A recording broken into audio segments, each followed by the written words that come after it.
just because you like a team catching a ton of points doesn't mean that you like a team to win outright. And that was the big story the first 5 to 6 weeks of the year, that you had all of these underdogs coming through and not only covering, but also winning. But Sam, let's go over some of these looks of teams that we think are live. That if you're putting together, let's say, a 2-team dog parlay or just betting a dog straight up on the money line, this is where you would look. Let's push to the side the big dogs that we were just talking about. And what's your top look when it comes to underdog you think is live to win the game, but not, that big number of 6+? Aside from Cleveland, does Cleveland count or no? Yeah. No, probably not. I mean, I'll take the point. You're not going to. It's a bit. No, I know. It's a bit for sure. Okay. Live dog. Oh, see, all the dogs I like this week, I like to cover but not win because our spreads are getting so big. The initial look for me was Arizona against Miami. They're going to bring Tua back. That's the rumor. But McDaniel is just a klutz right now. And I don't want to overreact to what he did last week. I want to look at what they've done all season. They are one of the worst offenses in the NFL. And I know Tua has only been on the field for a handful of games. He got hurt in week 2. So we haven't had a big sample size with Tua. But we think Tua is just going to come in and save that mess and save the play calling and save the inability of Miami to get their star players the football. I don't know. I like Kyler. I'm high on Kyler this year. I would think Arizona would be where I would start. Arizona probably keeps the game close. Arizona in a teaser, from 3 up to 9, I don't think is the worst idea. Getting through 7 and 8. I don't like Miami this year. So it's more of a fade of Miami than it is a backing of Arizona. That's probably my first live dog. And look, I think it's silly that people are penciling in the Bears to beat Washington. It's likely Mariota at quarterback. We understand that. The total has come down 4 points, 4.5 points. The Bears swung to a 2.5-point favorite, but what happened overnight? They came in and bet Washington. They bet 2.5 and bet 2. Down to 1.5 at multiple books. Yeah, I don't know. I don't know what's happening here. So, apparently a group or a respected bettor came in and took Commander's money line when it was Bears favored by 2.5. So what does that mean? Is that just guessing? Is that speculation? Or is that a little bit of information out there? Like, hey, there's a better than 50% chance that Jaden Daniels is actually on the field. And this number isn't going to last. It had already moved 5 points, which means the line was screaming to us, hey, better chance than not that Daniels is not playing in this game. But now we're at 1.5. Doesn't it seem like they're playing it right down the middle as we sit here and wait for information on Wednesday morning?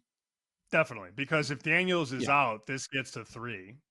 I would guess it's going to go to 3, if not maybe a little bit higher. Not much higher than 3, but it gets there. It's right there. You know which team is staring me right in the face? Dallas.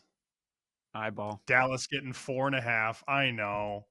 Sir. Last time I was on this show talking about Dallas, they lost 47-9. I had to hear about it for a whole week. You had no mojo. All that. No sex.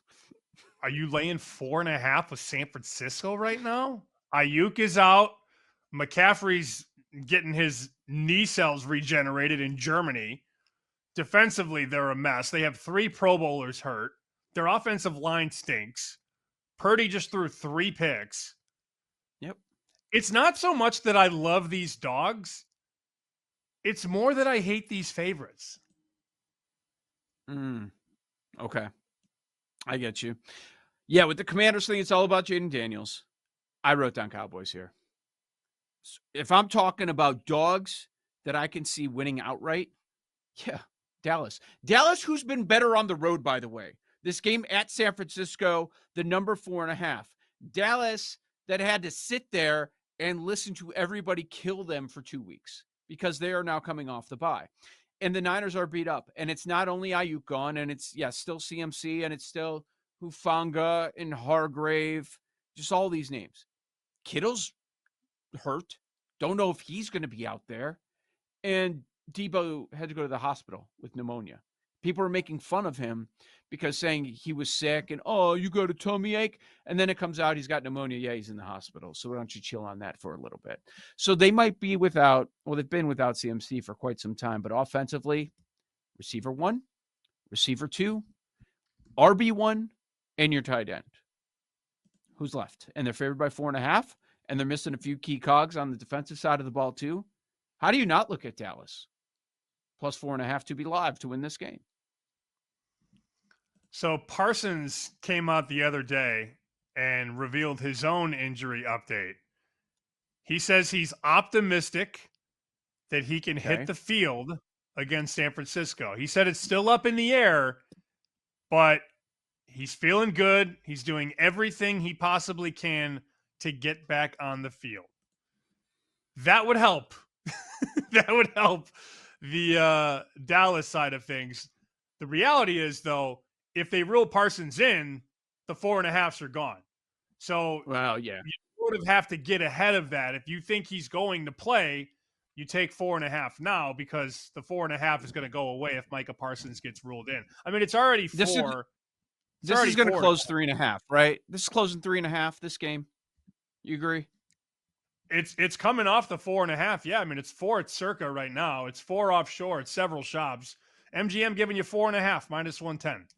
You want to take the points? I'll end up on Dallas because I'm an idiot. That's why, because I'm an idiot. I'll be on Dallas. Yeah, I'll be on Dallas too. What about the Eagles? Plus 2.5 at Cincinnati. I have concerns now about this Bengals offense. They were carrying the team for about 5 weeks, and then the last couple weeks haven't looked as good. You see the offensive line issues popping up. So as the offense is taking a step back, we've seen improvements from the defense, which was the problem earlier. Are they ever going to be able to put it all together this year? That's the hope if you're a big Bengals backer long term. But Eagles plus 2.5 at Cincinnati, sure. Should the Eagles be a 2.5-point dog the way the Bengals are playing? I know they've won their last couple games, but they weren't all that impressive. I thought the Eagles were missing the playoffs. Didn't we decide that last week? Oh, that wasn't. Yeah. Wait, who said that? They were saying they were going to miss the playoffs in Philly. Joe G. Oh, Joe G. Remember that? Joe G said that. Yeah. He did. Yeah, that was terrible. We told him it was bad at the time. I think that's not happening. Eagles are fine. They end up winning the very next game.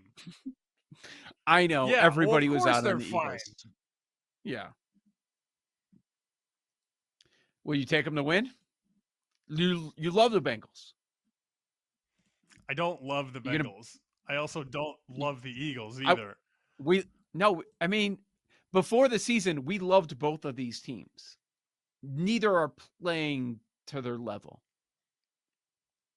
I just want both teams to have a good time. Okay. You're invested in Philly in a teaser? How about Philly in a teaser up to 8.5? That I can get on board with. Love it. Yeah. I'm in on that. All right. Of the big dogs that we already discussed that we power ranked. Cleveland. Which ones are winning? Cleveland.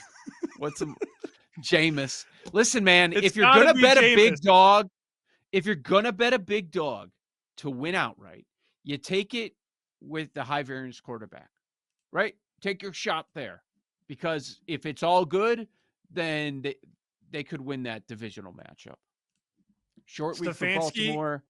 Has been waiting for this. He's been waiting to get Jameis out there. He's been waiting for it. Do you think he's wanted to play Deshaun Watson? There's no chance. No. But ownership has been forcing his hand. You will play Deshaun Watson. Well, now Deshaun Watson's in the box. So it's time for something new. It's time for some creativity, some innovation. Hey, let's throw the ball maybe 20 yards down the field a couple times. Maybe we'll see what happens there. Have I checked the money line price on Cleveland? Yes.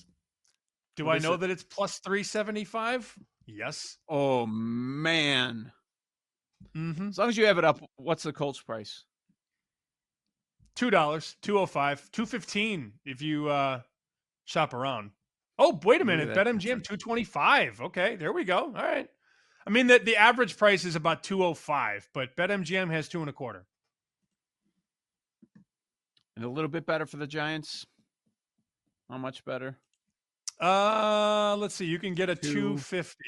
250. That sounds right. That sounds right. Okay, hold on. Hang with me.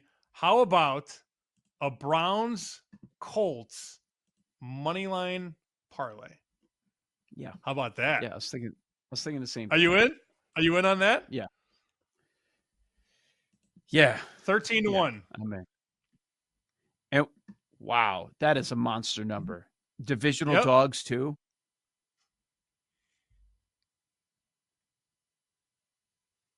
I like that. All right, we're in. This is our lightning bet. Is the I show gotta over write yet? this. I gotta write this. Can we go home now? We did our jobs today. It's 10:30. We only have 90 minutes to go. All right, so I'm writing this down. Cleveland and Indy money line is plus 1362. I'm gonna write it and circle it. Let me just set the scene here. So we're on X, and there are people probably watching the show that have never watched it before. Like, hey, let's see what these guys are talking about. What are they thinking for week 8? What bets am I going to be making? Maybe they have some ideas for me. We're telling them to bet on the Browns to win as a 9-point dog and to bet on the Colts to win as a 6-point underdog against Stroud. These These would be idiots the don't know time. what the hell they're doing. Yeah. I know. That's when the values. Look, if that money line parlay doesn't get Lisa Ann on the show, nothing will. Nothing will.